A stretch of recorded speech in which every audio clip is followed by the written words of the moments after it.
Hello guys, કેમ છો તમે બધા? આઈ હોપ સો તમે બધા મજામાં જ હશો. અત્યારે આપણા દેશમાં બધી જ જગ્યાએ ગંભીર વાતાવરણ ચાલી રહ્યું છે. પરિસ્થિતિ બહુ ગંભીર થઈ ગઈ છે અને અત્યારે હવે પોલીસ પ્રશાસન પણ લાઠીચાર્જ પર ઉતરી આવ્યું છે. જંતર મંતર જે છે દિલ્હીમાં, તેની પરિસ્થિતિની તો તમને બધાને ખબર જ હશે. અત્યારે ઇન્સ્ટાગ્રામ કે યુટ્યુબ કે દરેક સોશિયલ મીડિયા પ્લેટફોર્મ પર હમણાં તો આ એક જ વાત અને એક જ વિડીયો જોવા મળે છે કે પોલીસ કેટલો લાઠીચાર્જ કરે છે વિદ્યાર્થીઓ ઉપર અને એમને જે સપોર્ટ કરવા જાય છે એ લોકો પર. તો હવે તમે જ લોકો કહો કે આ પોલીસનું આ વર્તન કેટલા હદે યોગ્ય લાગે છે તમને? આ પોલીસનું વર્તન, દિલ્હી પોલીસનું આ વર્તન યોગ્ય જરાય ન ગણાય. એમને થોડીક તો દયા હોવી જોઈએ. આવી રીતના જે લોકો પોતાના ભવિષ્ય માટે લડી રહ્યા છે અને યુવા ધન કહેવાય આપણું, એ જે યુવાનો અત્યારે પોતાના માટે સંઘર્ષ કરી રહ્યા છે એ યુવા ધન છે આપણું, આવનારી પેઢી અને આવનારા ભવિષ્ય માટે એ લોકો પ્રયત્ન કરી રહ્યા છે. તો એમને આવી રીતના એમના પર લાઠીચાર્જ કરવું જરાય યોગ્ય ન કહેવાય. અત્યારે તો એવું લાગે છે કે જાણે આપણે કેટલી પાછળ સદીમાં પહોંચી ગયા હોઈએ છીએ હોય એવું લાગે છે. કેમ કે આગળ આપણે ઘણી જગ્યાએ જૂના પિક્ચરોમાં એમ જોતા હોઈએ છીએ કે અંગ્રેજોના જમાના વખતે અંગ્રેજો આપણા ઉપર, હિન્દુઓ ઉપર આવો લાઠીચાર્જ કરતા હતા અને આવો અત્યાચાર કરતા હતા. તો આપણે તો એટલા બધા પાછળ પહોંચી ગયા છે. આપણો દેશ આમ તો પ્રજાસત્તાક દેશ કહેવાય. તો પ્રજાના હાથમાં ક્યાં ન્યાય છે અને પ્રજાના હાથમાં ક્યાં સત્તા છે? સત્તા તો સરકારના હાથમાં જ છે. તો પછી સરકાર કહીએ કે અંગ્રેજો કહીએ, શું ફરક પડે છે અત્યારે? સરકારને તો ઉપરથી એ લોકો પોલીસવાળાને કેવું જ કહેવાય. આવું ખરેખર ન થવું જોઈએ. આવું જોઈએ તો આપણને જોઈએ તો એ કેટલું દુઃખ લાગે છે. તો એ પણ કોઈકના છોકરા હશે, એ કોઈકની છોકરીઓ હશે, તો એ લોકોને એમના ભવિષ્યની ચિંતા છે એટલા માટે એ લોકો આવું પ્રયત્ન કરે છે. તો તમે એ લોકોને શાંતિથી સમજાવો કે બીજું કંઈ પણ કરો, બાકી આવી રીતના લાઠીચાર્જ તો ન જ કરવું જોઈએ. લાઠીચાર્જ. તો હવે તમારા બધાનું આ વિશે શું કહેવું છે કમેન્ટમાં જરા કહેજો.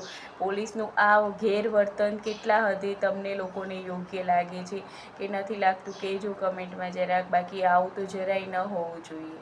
તમે જોજો, આપણને દયા આવી જાય એવી પરિસ્થિતિ થઈ ગઈ છે અત્યારે જંતર મંતર દિલ્હી ખાતે. તો આવું ન હોવું જોઈએ. તમે પ્લીઝ સપોર્ટ કરજો. ને જોઈને જ કેટલી દયા આવી જાય એવી પરિસ્થિતિ છે ત્યાં.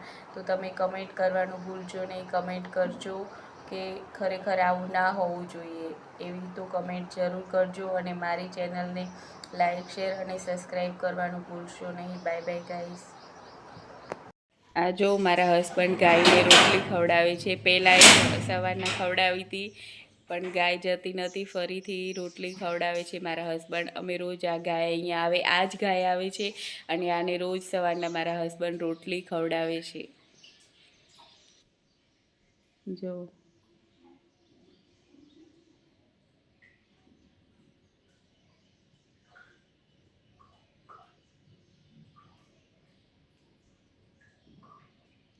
આ અહીંયા પાણીના કુંડા ને એ છે. અહીંયા રોજ ચકલીઓ આવે છે સવારના. આજે જ નથી. આ જો આ ચણ અહીંયા નાખીએ છીએ, એ ચણ ખાવા. ઘણી બધી હતી, બીજી બધી જો આવે જ છે અત્યારે પણ.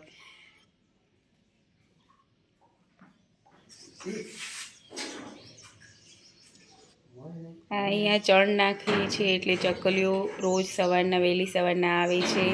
અહીંયા પાણી પીવા માટે પણ આવે છે. ઘણી હતી ચકલીઓ, હમણાં ઉડી ગઈ છે. બ્લોગ સ્ટાર્ટ કર્યો ને જે અવાજ આવ્યો જરાક એટલે ઉડી ગઈ, નકર ઘણી બધી ચકલીઓ હતી. આ અહીંયા ચણ ચણે છે ચકલીઓ, જો.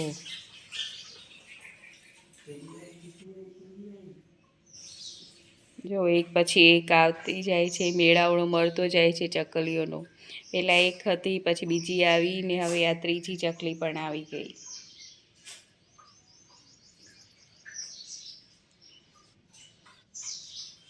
મારા હસબન્ડે સવારના ચણ નાખ્યું હતું એટલે એ ચણે છે.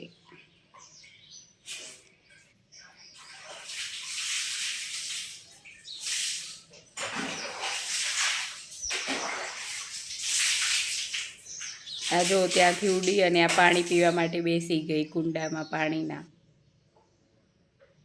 જો આ ચકલી પાણી પીવે છે.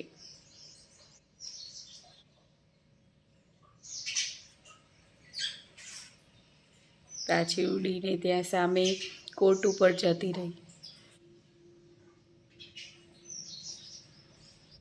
આ બીજી ચકલીઓ બે છે એ હજી ચણે છે. ઓલીએ ચણી અને પાણી પી લીધું. જો બારે ગાય આવી હતી એને રોટલી આપી દીધી. રોજ સવારના ગાય અહીંયા અમારે ઘરે આવે જ છે એટલે એને સવારના રોટલી આપીએ. અને અહીંયા કુંડામાં